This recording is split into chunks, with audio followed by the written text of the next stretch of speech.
Hi hello welcome to నీవి Telugu stories. ఈరోజు కథ ప్రియసఖి పార్ట్ 9. ఈరోజు కథలోకి వెళ్తే, కాళ్ళకు పట్టీలు ఉన్నాయి కానీ అవి నల్లగా మారిపోయాయి.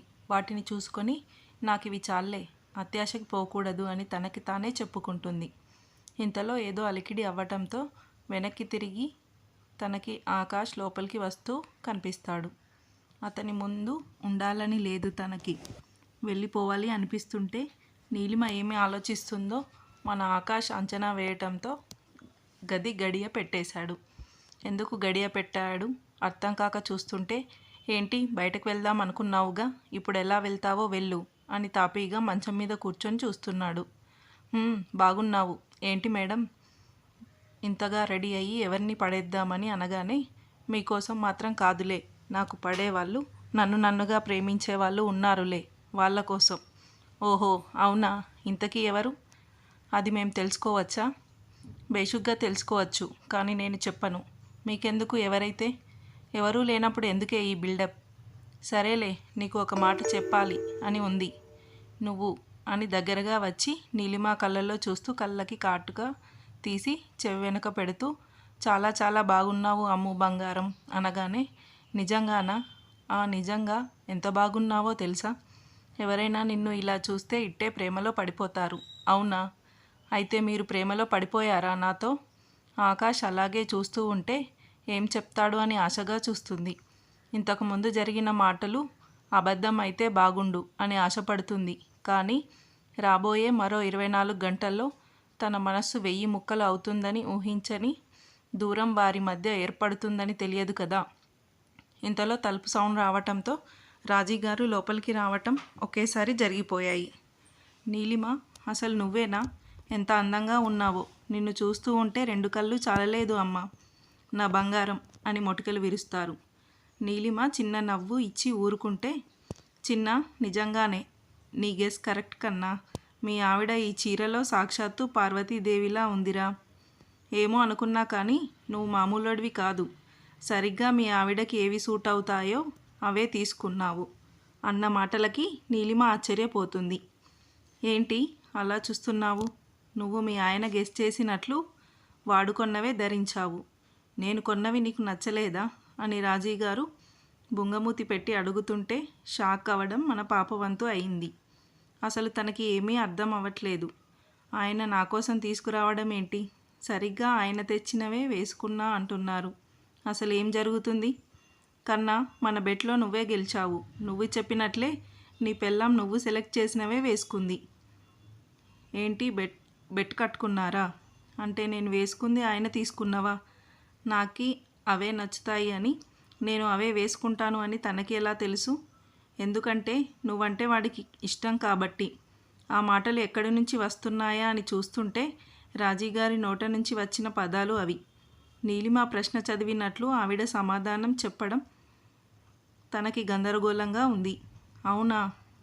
అమ్మా, నీకు ఏవి నచ్చుతాయో వాడికి తెలిసిందంటే నువ్వంటే వాడికి ఎంత ప్రేమ ఉండాలి చెప్పు. అంత ప్రేమ ఉంది కాబట్టే వాడు నిన్ను చదవగలిగాడు. కొడుకు చేసిన పని వల్ల ఆనందంగా ఉన్న రాజీగారికి ఏం తెలుసు, ఆవిడ మాటల వల్ల నీలిమలో మళ్ళీ ఆశలు చిగురించి అవే మాటల వల్ల వాళ్ళ మధ్య మనస్పర్ధలు వస్తాయి అని, ఇరువురి మధ్య అజ్ఞాతవాసం ఏర్పడుతుందని. సరే సరే, ఇలా మాట్లాడుకుంటూ ఉంటే సమయం ఇక్కడే అయిపోతుంది. త్వరగా వచ్చేయండి, నేను వెళ్తున్నాను. ఆవిడ వెళ్ళిపోయాక నీలిమ ఆకాష్ని చూస్తుంది. పర్వాలేదు, నా పరువు కాపాడావు. నేను అనుకున్నట్లే ఉన్నావు నువ్వు. థ్యాంక్ యూ, ఇక వెళ్దాం రా అని అంటాడు ఆకాష్. మౌనంగా అతని వెంట నడిచింది. కట్ చేస్తే అది ఒక పురాతనమైన శివాలయం. ఎన్నో ఏళ్ల నాటిది. ఎక్కడ చూసినా పచ్చని వాతావరణం, పక్షుల కిలకిల రావాలు, చల్లగాలి. ఆ గుడిలో అడుగు పెట్టడం మనసుకి ఏదో తెలియని అనుభూతి. హరహర మహాదేవ అనే ప్రజల నాదాలు. ఇవి అన్నీ ఒక ఎత్తు అయితే, కాషాయం వస్త్రం ధరించి చేతిలో జపమాల, పెద్ద గోనె సంచిలో విభూది ఉంచి నుదిటిన 3 నామాలు ధరించిన సాధువు సుందర సదాశివ శర్మ గారు. ఆయన తన చిన్ననాటి నుంచి ఇక్కడే ఉన్నారు అని, శివుడికే తన జీవితం అంకితం చేయడం కోసం బ్రహ్మచారిగా మిగిలిపోయారు అని ఆ ఊరి ప్రజలు నమ్ముతారు. ఒక విధంగా ఆయన మాటవాక్కు కోసం వచ్చేవారు చాలామంది. ఆయన పెళ్లి ముహూర్తాలు, శుభకార్యాలకు ముహూర్తం పెట్టడానికి ఈయన దగ్గరికి భక్తులు వేల సంఖ్యలో వస్తారు. ఈయన జాతకాలు చూడడంలో, జ్యోతిష్యం చెప్పడంలో ప్రసిద్ధులు అని జనుల నమ్మకం. ఆయన చెప్పింది చెప్పినట్లు జరుగుతుందని ప్రజలు విశ్వసిస్తారు. ఒక విధంగా శివుడితో సమానంగా ఆయన్ని కూడా పూజిస్తారు. అందుకే మన జంటకి శాంతి ముహూర్తం పెట్టించడం కోసం నీలిమ, ఆకాష్ జాతకాలు చూపించడానికి కొత్త జంటని తీసుకొని వచ్చారు రాజీ గారు. ఇప్పటి వరకు ఆకాష్ విషయంలో ఆయన చెప్పింది ఎప్పుడూ తప్పలేదు. కానీ ఇప్పుడు ఎలా ఉంటుందో తెలుసుకుందామని వచ్చారు. చూద్దాం ఆయన ఏం చెబుతారో. గుడిలో అడుగు పెట్టగానే ఆకాష్ కుటుంబం మొదటగా ధ్వజస్తంభం దగ్గర ఉన్న వినాయకుడి విగ్రహానికి నమస్కారం చేసుకున్నారు. స్వామి, నా కొడుకు కోడలు ఎప్పుడూ సంతోషంగా ఉండాలి. అలాగే ఒక లక్ష్యం కోసం పోరాడుతున్నాడు. వాడి లక్ష్యంకి ఏ ఆటంకాలు కలగకుండా కాపాడు తండ్రి. విఘ్నేశ్వర, నా భర్త గురించి నాకు అసలు ఏమీ అర్థం కావట్లేదు. ఆయనని ఎలా అర్థం చేసుకోవాలో తెలియట్లేదు. ఆయన గురించి నేను పొరపాటు పడుతున్నానా అనిపిస్తుంది. అంతలోనే కాదు అనిపిస్తుంది. ఆయనకు నేను అంటే ఇష్టం, ప్రేమ ఉన్నాయి అనిపిస్తుంది. కానీ పొద్దున జరిగిన గొడవ వల్ల కాదు అనుకుంటే అత్తయ్య చెప్పిన మాటలు విని ప్రేమ ఉంది అనిపిస్తుంది. నేను మొదట్లో ఊహించుకున్నట్లే ఆయనకి నేనంటే ప్రేమ అనుకుంటున్నా. నా అనుమానం నిజం అయ్యేలా చూడు తండ్రి. నాలో ఉన్న అభద్రతా భావాలు తొలగిపోవాలి. అంతా మంచి జరగాలి. నా కుటుంబం, మా అత్తింటి వారు, నా పుట్టింటి వారు అందరూ బాగుండాలి. ముఖ్యంగా ఆయన బాగుండాలి. ఆయన సంతోషంగా ఉంటే చాలు తండ్రి అని నమస్కరించుకుంటుంది. తర్వాత అందరూ కలిసి గుడి లోపలికి వెళ్దాము అనుకొని కదంబ వృక్షం కింద కూర్చొని ధ్యానం చేస్తున్న స్వామీజీ గారిని చూసి ఆయన వద్దకు వెళ్ళారు. ఆయన ధ్యానంలో ఉన్నారని వెనుదిరిగేలోపు ఆ పరమేశ్వరుడి దర్శనం తర్వాత నాతో మాట్లాడవచ్చు. మీ సందేహాలకు అలాగే ముహూర్తం గురించి మాట్లాడతాను. ముందు అయితే నీ కుటుంబంతో దర్శనం చేసుకొని రా రాజేశ్వరి అని ఆయన కళ్ళు తెరవకుండానే వచ్చింది ఎవరో, ఎందుకు వచ్చారో కూడా చెప్పడం ఆశ్చర్యాన్ని కలిగించింది నీలిమ, ఆకాష్కి. రాజీగారికి అలవాటే కాబట్టి ఆవిడ పెద్దగా రియాక్ట్ అవ్వలేదు. శివుడిని దర్శించుకొని అభిషేకం చేపిస్తూ ఉండగా పూజారి గారు, ఏమ్మా కొడుకు కోడలా అని అడగ్గా, అవును పూజారి గారు అని చెబుతారు రాజీగారు. చూడ చక్కగా ఉన్నారు తల్లి జంట అని ఆయన అన్నాడో లేదో ఆకాష్ పెదవులపై నవ్వు నీలిమలో మరింత ఆశను రేకెత్తించింది.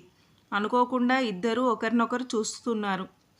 నీలిమ తడబాటుతో మొహం తిప్పేస్తే ఆకాష్ మాత్రం శివుడిపై చూపుని నిలిపి, తండ్రి, నా చిన్నప్పటి నుంచి నా కుటుంబం నిన్నే నమ్ముకుంది. నువ్వంటే ఎనలేని భక్తి వాళ్ళకి. అందుకే నా కుటుంబానికి ఏమీ కాకుండా చూడు. నా లక్ష్యం చేరుకోవడానికి ఎంతో సమయం లేదు. ఇప్పుడు నా కళ్ళ ముందు ఉన్న లక్ష్యాలు రెండు. ఒకటి నా కుట్టీని పట్టుకోవడం, రెండు అమ్ముకి నిజం చెప్పాక తను ఎలా రియాక్ట్ అవుతుందో అని భయంగా ఉంది. కానీ తప్పదు.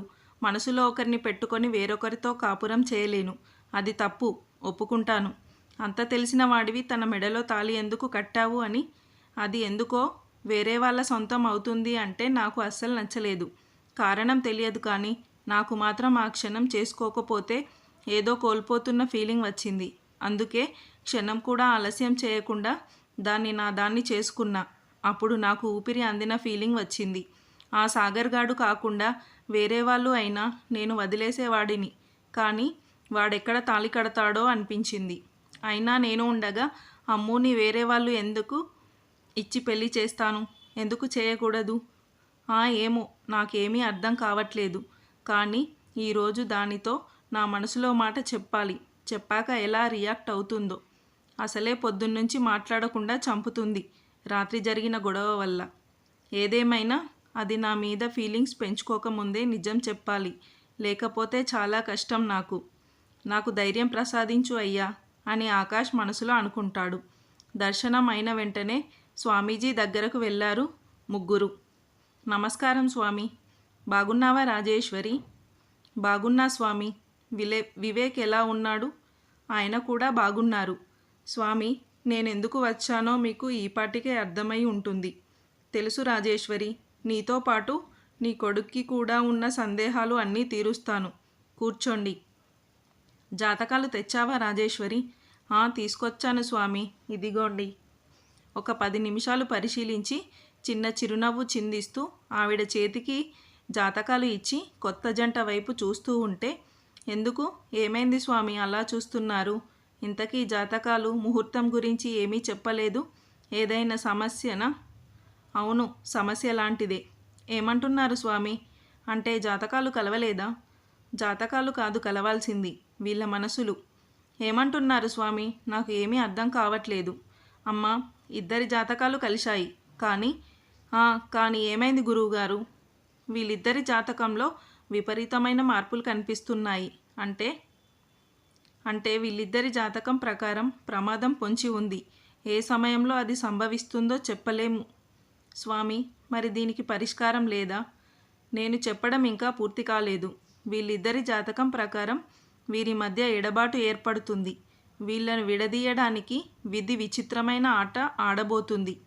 అందరి మొహంలో ఆశ్చర్యం, అలాగే కన్ఫ్యూజన్ గమనించిన స్వామీజీ నవ్వి, ఇది ఆడుకోవడం అంటే అర్థం మీకు రాబోయే గండం ఎవరి వల్లో కాదు, బయటవారి వల్ల కాదు, మీ ఇంటి సభ్యులు లేదా మీకు కావలసిన వాళ్ళ దగ్గర నుంచే ప్రమాదం సంభవిస్తుంది. నీలిమ కళ్ళల్లో భయం కనిపిస్తే ఆకాష్ కళ్ళల్లో కొన్ని వేల ప్రశ్నలు.